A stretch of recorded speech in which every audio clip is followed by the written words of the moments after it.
Well, stocks rose to fresh record highs last week amid signs of a sector rotation on Wall Street as Treasuries rallied and the dollar declined after cooler than expected US inflation figures cemented the case for a September Fed rate cut. There's plenty more on the horizon this week for traders to get their teeth into, with the ECB deciding policy, a busy UK data docket up ahead, including the latest inflation and labour market figures, and Q2 earnings season steps up a gear as well after the banks kicked things off on Friday. Plenty for us to discuss on the trade-off this week. Without further ado, let's get into the show.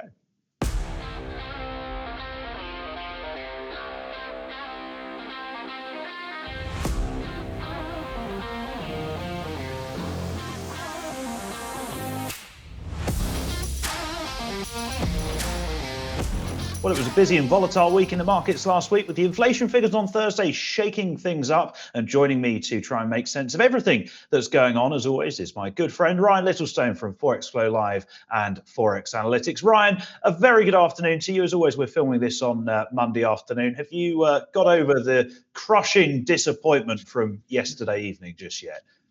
Nope. Short word for it. No. Well done to Spain for scraping a lucky win, and must try harder on our report card, I think, for the next time. Yes, indeed. I think what is it? So it's going to be, hopefully in 2026 it'll be fifth time lucky, although whether Southgate is at the helm or not remains to be seen. But I think most definitely the better team won, I think is safe to say. Well, it depends on your perspective, the way some of their players were rolling around and falling over, Let's move on quickly, shall we? I was going to say, I feel like we could open a real can of worms there. Getting you started on West Ham is bad enough. I think getting you on England could be about 100 times worse. So let's get into topical thunder and get back quickly to safer ground in. Well, safer ground indeed is going to begin with a look at last week's US inflation figures, because, of course, we had that much cooler than expected June CPI print last Thursday, which has really, in the market's mind at least, cemented the case for the Fed to deliver the first rate cut of the cycle in September, and should give policymakers further confidence that inflation is indeed returning towards that 2% target. Although, of course, that must come with the caveat that the Fed are measuring that yardstick using the PCE inflation metric, which is due in a couple of weeks' time, and maybe just a touch hotter than the CPI figures that we got last week. In any case, on the month, headline CPI fell by 0.1%, which is the first month-on-month deflation since all the way back in May of 2020, when, of course, the global economy was in the midst of the coronavirus pandemic. And on a core basis, when you strip out food and energy, CPI rose just 0.1%, which is the slowest monthly rise in core CPI since back in February of 2021.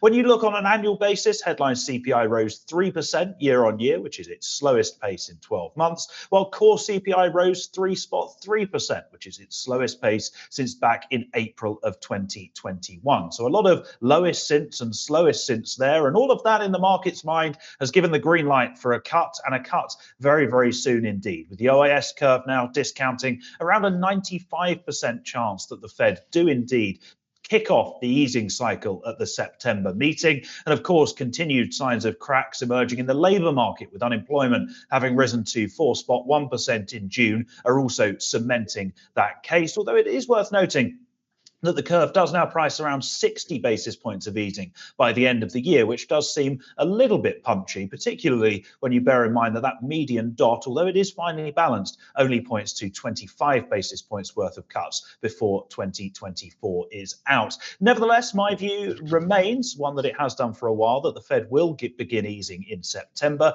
and then probably deliver another 25 basis point cut in December, as long as inflation does indeed continue to behave itself. And with the Fed put still alive and well, I will be staying long risk for now. And Ryan, I get a feeling you want to bash the banks based on some of your tweets last week and how much their central bank forecasts have been changing recently.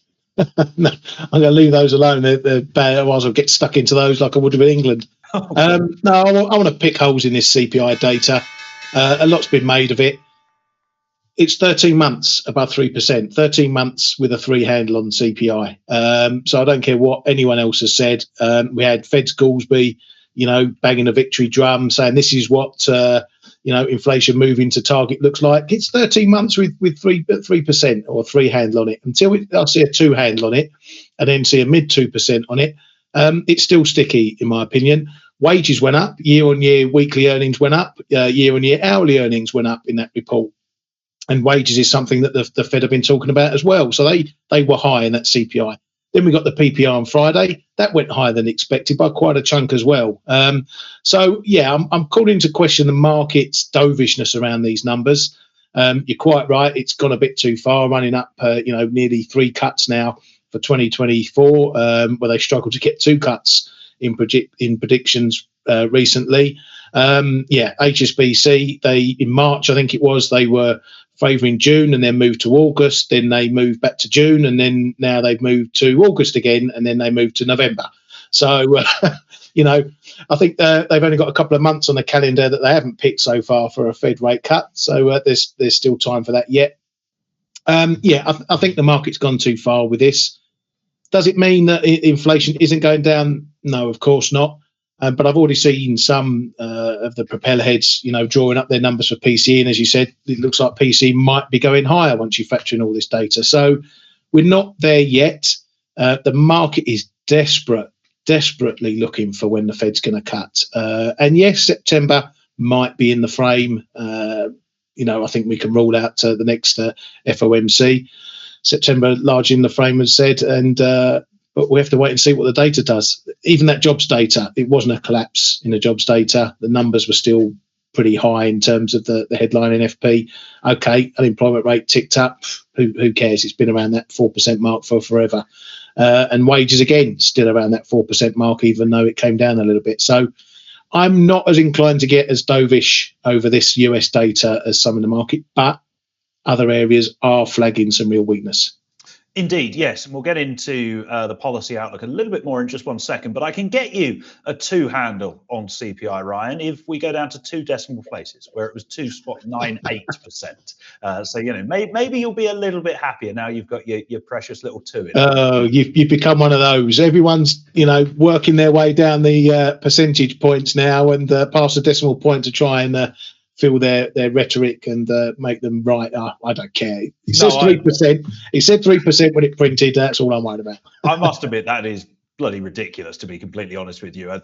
Let's be frank. I mean, doing it to 1 decimal place is more than precise enough, and I do agree. But it does seem, certainly from what Chair Powell was saying last week in his congressional testimony about how the risks to that dual mandate are coming much better into balance. That does seem to just push the door ajar to easing sooner rather than later. And of course, Powell is actually due to speak between us filming this and it going out. So we'll have some more comments from him due very, very shortly indeed. In any case, let's move on. And firstly, congratulations on your musical pun, which Kyriakos very, very nearly edited out of the show for you.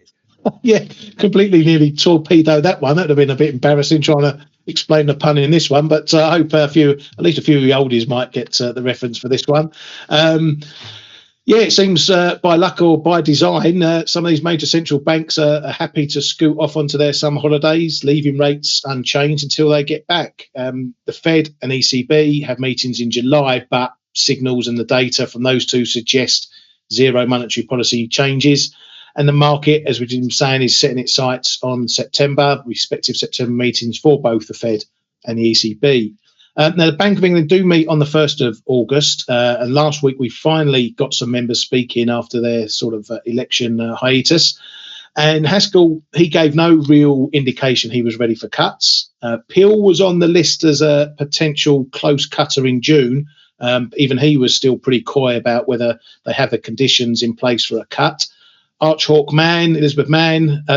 Mann, she was her usual hawkish self, no change there.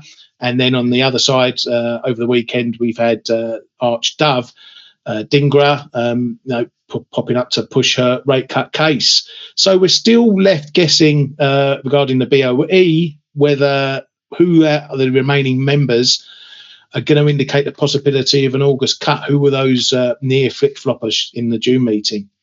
If we don't hear anything from the rest of them, then the BOE will probably join the rest in the September brigades. And Obviously, as Michael's mentioned, we've got important data this week that could maybe swing whether it's going to be August or September. Inflation on Wednesday, jobs on Thursday, and retails on Friday. So a lot to look forward to as far as the UK is concerned. After that, the only other time we may get some clarity over these September meetings is going to be Jackson Hole in the US, the Economic Symposium, August 22nd to 24th. So that will be keenly watched on the calendar. Yes, indeed.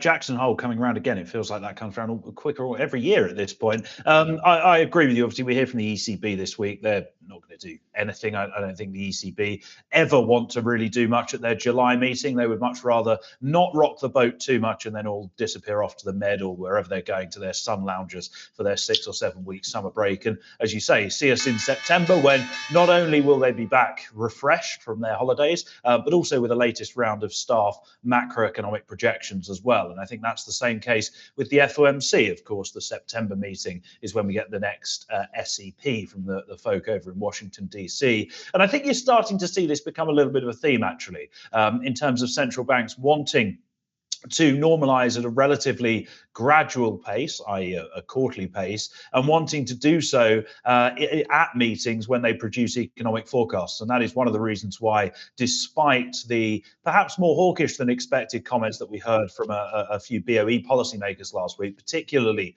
Chief Economist Hugh Pill, that's why I think that the case is still relatively strong for the BOE to deliver that first cut next month. Although I must admit, it would be pretty interesting if we were to get a situation where the BOE were to cut, but you've got the governor on one side of the vote and his chief economist on the other.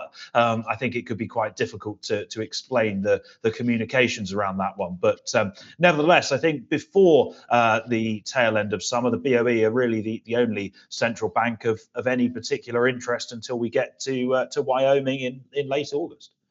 Yeah, exactly. And you know, as we've been saying for a long while, we're just trading the calendar here. And so, you know, whether they go in August or September isn't going to make a huge amount of difference. It will do in the short term because, you know, just for the pricing of August versus September. But yeah, it's still a case of when, not if. Yes, absolutely. Right, moving on to the yen. It's odd for me to speak about the yen on this program. I even had to send Ryan a text earlier to ask for permission to discuss the subject on my own program. But anyway, we're going to do a bit of a role reversal this week because it feels like last Thursday was when everything happened last week. Not only did we have that CPI report out of the United States, but the Ministry of Finance also rang up the trading desk at the Bank of Japan and they were told to get their hands dirty on orders from outgoing currency chief Kanda, with dollar yen rapidly falling about 4 big figures to a low just beneath 157.5 in the aftermath of the US inflation figures. Obviously, the move started and was relatively modest when that data dropped and then accelerated to the downside very, very rapidly indeed. It looked and it felt like intervention at the time in terms of the speed and the size of the move. And then it was confirmed by reports later in the day by both Asahi TV and Nikkei reporting that the Ministry of Finance had indeed stepped in. Two things we learned there. One is that they had indeed intervened, and two is that Asahi is not just a brand of beer, it is also a TV station in Japan. The BOJ's daily money market data then on Friday morning pointed to around 3.5 trillion yen having been spent in that intervention. And I think that's a little bit of an interesting one that's perhaps gone under the radar because that equates to somewhere between $20 and $25 billion, which is about a third of the size of the intervention that we saw back in April. So perhaps the Ministry of Finance keeping some of their powder dry there. And I think it's also interesting the timing of that intervention, once again, trying to get the most bang for their buck. Previously intervening in very, very illiquid times, this time intervening once the market had already started moving in the direction that they wanted to move in. So therefore requiring less to be spent. Now, of course, the usual caveats around the Ministry of Finance focusing on the volatility in the yen and whether the moves are deemed speculative continue to apply. They're not necessarily targeting an explicit level in dollar yen or euro yen or whatever it may be. And actually, it's interesting that on Thursday night, they were reportedly rate checking euro yen, which is not something we've seen this cycle. And of course, the risk for those who are still short yen, which from a macro perspective still makes sense, but the risk risk still remains that the Ministry of Finance are wanting to step in and seemingly very, very strong and resolute in their desire to stamp out speculation to as high a degree as they can. Yeah, very much so. And I was thinking we were getting very close to intervention. That morning I was looking, the Bank of Japan, they run this near index, nominal effective exchange rate index, and they use it as their gauge for overall yen strength or weakness, and it's been hitting all-time lows, 74, 77 I think the index got down to. And I was looking at it that morning and seeing all yen pairs weakening, all yen weakening in a lot of pairs, a lot of the crosses, but dollar yen not really following. And I actually wrote in our chat room that morning that if the dollar yen catches up, if this CPI data is hot, even if it's not hot, if we see that rallying after, I think we're really in intervention mode. And it seems that the Ministry of Finance had the same idea, really, because, as you say, they decided to kick it. And I think they would have kicked it if the CPI data had been hot and seen a rally. I think it was blatantly, obviously, now that they were ready to hit it either way. And like you say, they decided it was easier to push on an open door, half open door. And I think that's the reason why we haven't seen as much intervention in monetary wise as we did in the last one. I think the first round was in April, May was 5.5 trillion yen. So, yeah, they didn't need to hit it as much. And I do think that potential rate check in euro yen was very, very significant, because they don't hit other currencies when they're doing it in Japan. They only hit dollar yen. What they can do, though, if they want to broaden it out, is use their other agents in other countries to hit the currency in that country. So, example, they'll speak to their European agents to hit euro yen. And I think that was a very significant rumour, just to say we are ready to broaden this out if you keep pushing our buttons. For now, it seems to have done the job. We've not seen yen pairs rallying that strongly, and so I guess it's a case to wait and see. But I'm also getting a few vibes as we had in 2022 when they intervened back then, just at the top of the Fed rate cycle, just as inflation had hit that high. And we saw a really big move south after that. They managed to catch it properly then. So, I'm getting those vibes as well. But as always, watch this space. Yes, indeed. And also watch the next BOJ meeting, which, of course, is on the 31st of July, I believe. It coincides. That's actually a very, very busy period. I know we were talking about September earlier on, but the 31st, we've got the BOJ in the morning, we've got the Fed in the evening, London time. And then, of course, on the 1st of August, we've got the BOE as well. So could be a little bit of an interesting one there, particularly if dollar yen continues to move to the upside. In any case, let's stick in Asia, because you want to discuss China. Yeah, China, still lots of problems over there. But as we know, they sort of have their own brand of solutions. What they've done in the banking sector. That's one way to put it. Yeah, exactly. I'm being polite here. I don't want to tick those guys off. I'll leave that to you to insult other countries as you usually do.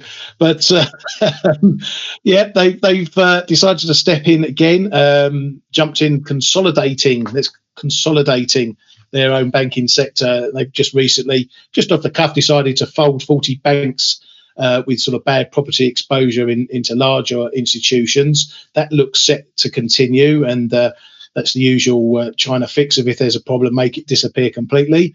Then we have the data, which is still showing some weakness in inflation in particular. And just this weekend, we saw a downside miss in Q2 GDP numbers, quarter-on-quarter numbers coming in at 0.7% versus 1.1 expected, and the prior 1.5%. On the year-on-year basis, it came in at 4.7% versus 5.1 expected. And that's well below the China's state target for the whole year. So they're going to be needing to look at that. Retail sales, they came in positive, but were much lower as well. So a little bit of weakness creeping there still. There was one surprise last week as we got to the trade balance data, and we saw exports ramping high, really big jump in exports, while imports surprisingly went negative. They were expected to come in up 2.6%. I think they came down minus 2.2% or 2.5%. So that was a real turn in those imports.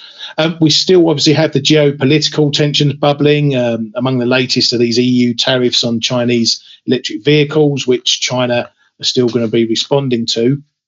So that makes this week's events in China very important, as Xi is holding his what's called the third plenum, which is a big state meeting which comes regularly, sort of every 5 years, and it's a meeting where they will decide the direction for the country on all major fronts. And things like in China, not looking great. There's a lot of attention on this one in terms of what big policy changes Xi might pull out the hat to get things going again. This meeting will be big for economics, for geopolitics, so headline watching is going to be a big must this week. Yeah, I've got some paint that I need to watch dry instead. I think that might be a little bit more interesting. I don't know why I bother. I don't know why I bother doing these segments. Really, I'm giving some guidance here to our traders, and you just want to fall asleep. Oh no, it is important, but I mean, the data's all made up. The plenum will just be headlines and rhetoric that never comes to actual fruition. And personally, I still of the view that I was earlier in the year, that there are deep-seated and deep-rooted structural issues in China, which are, as you alluded to, still yet to be solved. Deflation remains a big risk, and the economy, and certainly many pivotal sectors of the economy, are still very, very highly indebted indeed. And I think if you are wanting Asian exposure, Japan, India, maybe even somewhere like Vietnam, remain much, much better options over the medium term. And certainly in my view, any rallies that we see in either the currency or in equity are there to be sold into. Yeah, well, the currency is going to be important. You know me, I like trading dollar yuan a lot. I'm actually long at the moment. I'm wondering about my position, just because if they do bring some big policy changes, it should be the balance. On balance, I think anything that they decide that's good for the economy is going to see the yuan strengthen. So I'll be on the wrong side of that trade. But again, they could just give us some clean hints what they want to do with the currency. And if they do that, it's something to listen to, because you don't get many central banks that are as clear on what direction they want their currency to move in. And that's good for us trading it. No, indeed. And I know that pair is yuan that you really like trading. So.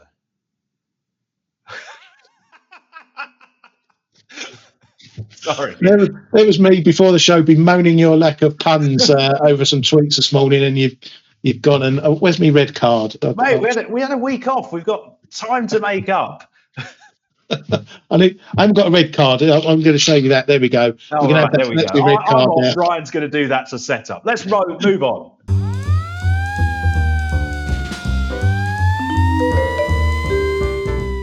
Right, indeed, we are going to look at some charts, and I'm going to start with gold. Gold trading to its highest level since the middle of May on Thursday, after the inflation figures that we had out of the United States. And I think the interesting thing this time around, with the latest move higher that we've seen over the last week or so, is that in contrast to the rally that we saw in the first quarter of the year, where Treasury yields were moving higher and the dollar was strengthening, the latest move higher that we've seen in the yellow metal has been one where those fundamentals are a little bit more aligned with the rally. Obviously, Treasuries have rallied across the curve, although we have seen some weakness begin to creep in as the new trading week gets underway. And the dollar has, of course, traded relatively soft since that CPI print. Now, of course, we remain in this sort of broad $2,300 an ounce to $2,420 an ounce range that we've been in for quite some time now, 3 or 4 months. But if we were to get a closing break north of $2,420 an ounce, which I think will be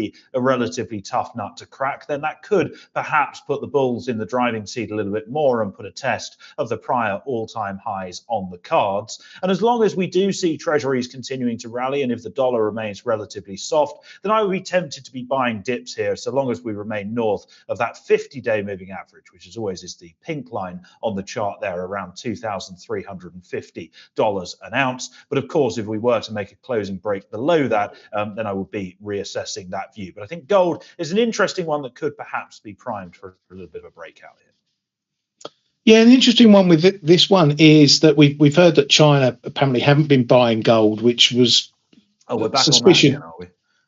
We're back on that again. Yeah, I mean, that was a basis for a lot of the rally that we saw, earlier in the year.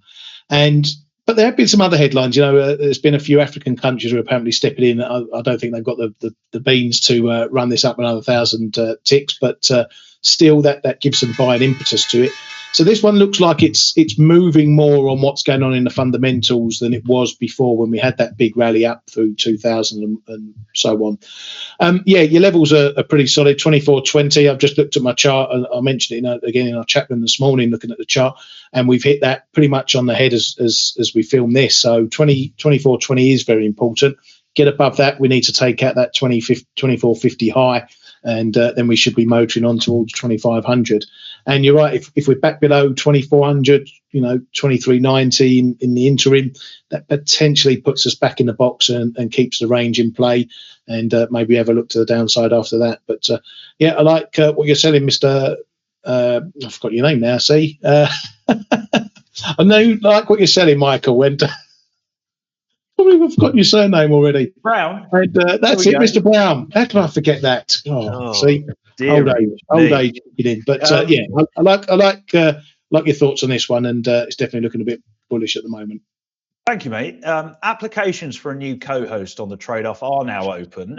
Send your CV, 70 Gracechurch Street, Pepperstone. As long as you spell my name right on the envelope, then you've got half a chance of getting the gig. Right, Mr. Whatever your name is, let's have a look. We've both turned into Joe Biden, haven't we here?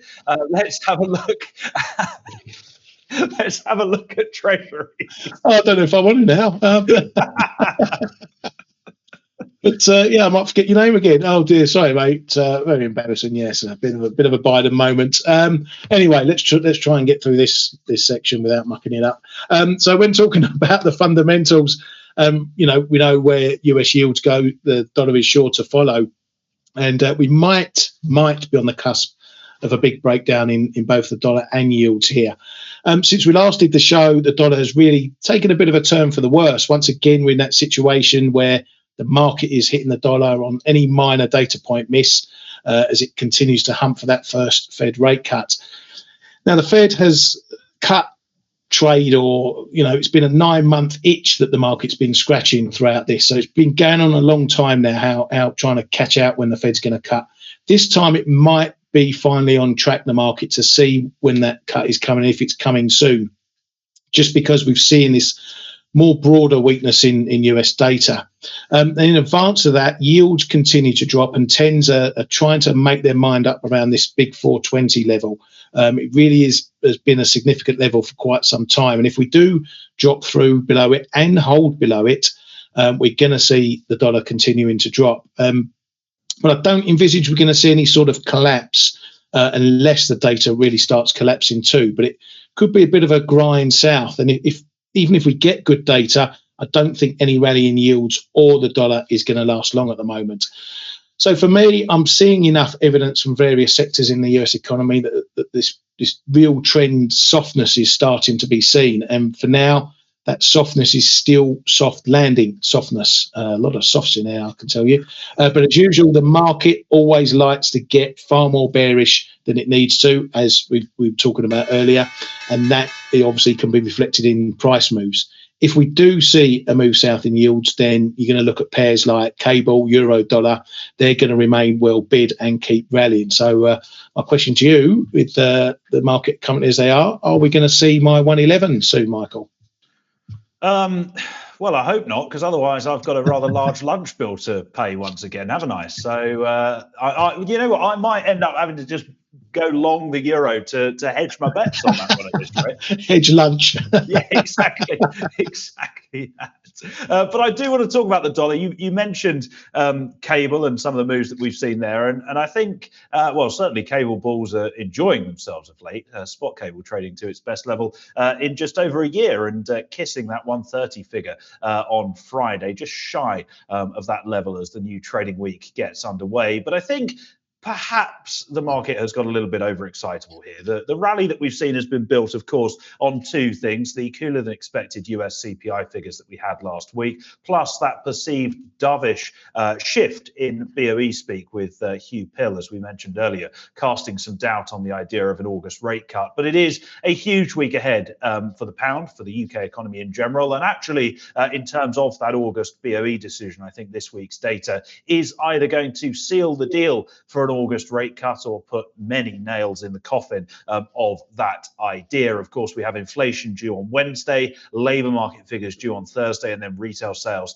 due on Friday. Now, CPI is seen below 2% for the first time in 3 years, and I think if that is indeed the case, and we get a continued cooling in some of the underlying metrics, such as the services CPI print, then I think that should cement the case that the BOE do indeed deliver a rate cut in August, albeit with the MPC likely divided in terms of the vote split. But of course, the OAS curve here in the UK only pricing around a 50-50 chance of that August cut. So personally, I would be inclined to sell any rallies in the pound as we get closer towards that 130 figure, albeit with a relatively tight stop above, given the lack of any resistance between that and the highs from last year around 131.40. But for now, I think the risks are that the rally we've seen in cable is built on relatively shaky foundations.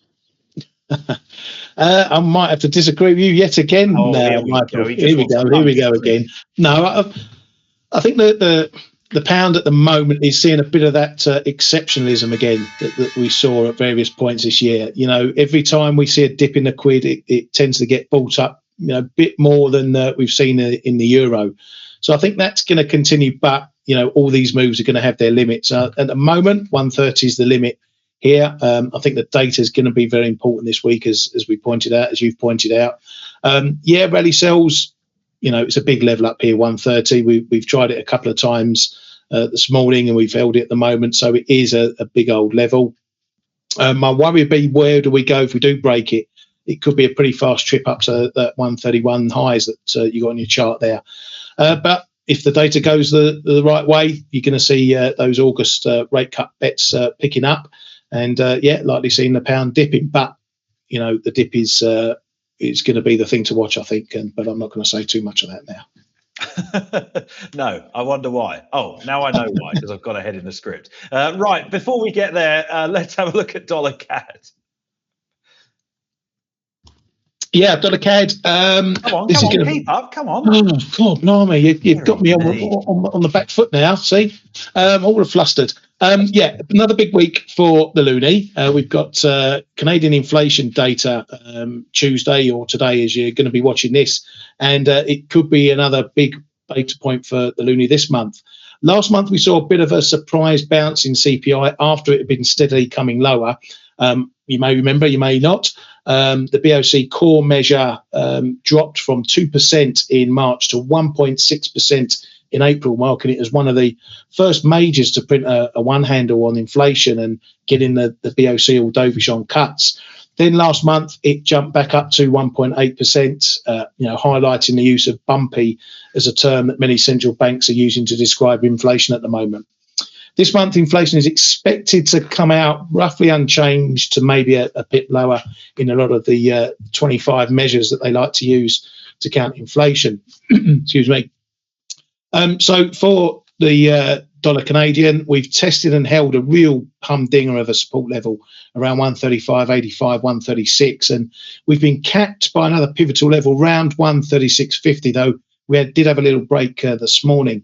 Now, that's a pretty tight range to sit in for too long. And so I think this CPI data, if there's a big variation, it could kick the pair one way or another. Now, I'm favouring the short side because I'm a bit more bearish on the US dollar. And I've got some long-running sell stop orders just below the 135.85. So if this 136 area doesn't break, though, I'll possibly be eyeing any rallies to sell just because I've got that dollar bearishness in the back of my mind. Yes, I think it's going to be an interesting one this week. Actually, not only we've got a few inflation figures. You mentioned obviously the Canadian figures there. We've also got, just going a little bit off topic, inflation figures due from New Zealand as well. And we had that slightly more dovish than expected messaging from the RBNZ last week. So it'll be interesting to see if we see some more downside in the Kiwi dollar on the back of some cooler inflation figures down in New Zealand as well. So I think it could be a little bit of an interesting week in terms of economic data outside of the United States. The calendar of top tier releases stateside is a little bit lacking, but as I said in the intro to the show, plenty for traders to be getting their teeth into elsewhere, I think. Yeah, very much so. It's going to be a good week, actually, looking at the calendar. there's enough data points that should be tradable, but it's not coming, 1 minute after another where you can't sit in a trade for longer than 5 minutes in case the next piece of data bites you in the backside. So, it should be good for at least picking some trends out. Well, fingers crossed, and let's hope you haven't sort of put the kibosh on things there. In any case, let's get on to our plays of the day.